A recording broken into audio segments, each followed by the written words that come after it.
For the last 20 years, the roadmap to success was crystal clear. We were told to stay in school. We were told to avoid manual labor.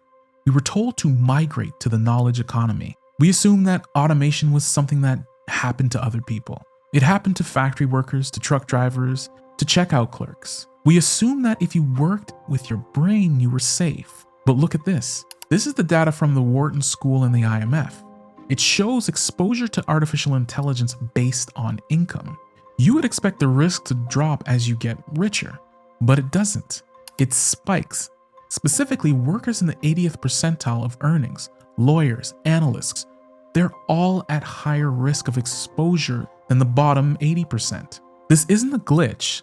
It's a phenomenon some are calling the Great Inversion. The economy is flipping upside down. The safe jobs are becoming the dangerous ones, and the manual labor, those are becoming the safe ones. Today, we're going to take a deeper look and try to find out why. To understand, we have to look at the old promise. For 200 years, technology was muscular. We built machines to do things our bodies couldn't do, or were just too tired to do, or maybe even too dangerous for us to do. The machines replaced the muscle. The human provided the brain. That was the deal. We built an entire society around cognitive sanctuaries. We piled into universities, ranking up tons of debt to acquire knowledge skills, believing that thinking was the one thing that machines couldn't do. But here's the problem. Generative AI might disrupt labor economics. So there's a concept called marginal cost in economics. It's basically the cost to produce an additional unit of your product or service. It costs money to hire a lawyer to read a contract. It costs money to build applications. But what if we had AGI, fully artificial general intelligence? It would operate at a fraction of the cost. This would actually bring down the marginal cost. Once you train a model, the cost for it to write code, analyze a legal brief, or diagnose spreadsheet error isn't just cheaper than a human, it's orders of a magnitude cheaper. This creates the AGI paradox. We're entering a world where productivity soars. We can produce nearly infinite code, infinite copy, infinite legal analysis, but the wages for the people who used to do that work could collapse towards zero. Think about it. If you're a junior analyst, your value was your ability to process information.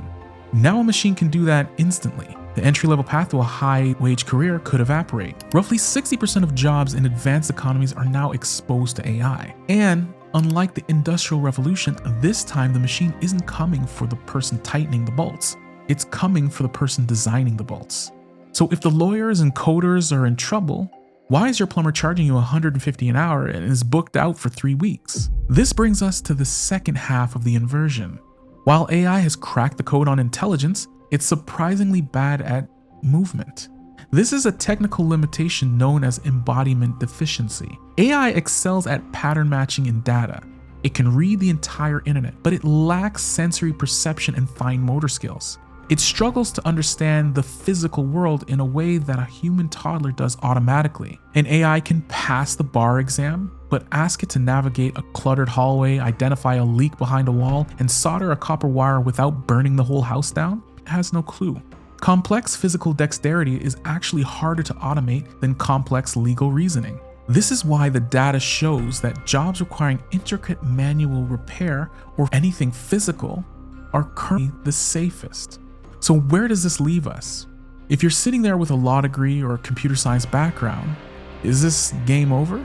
Not necessarily. People with the ability to work with AI are still getting a premium.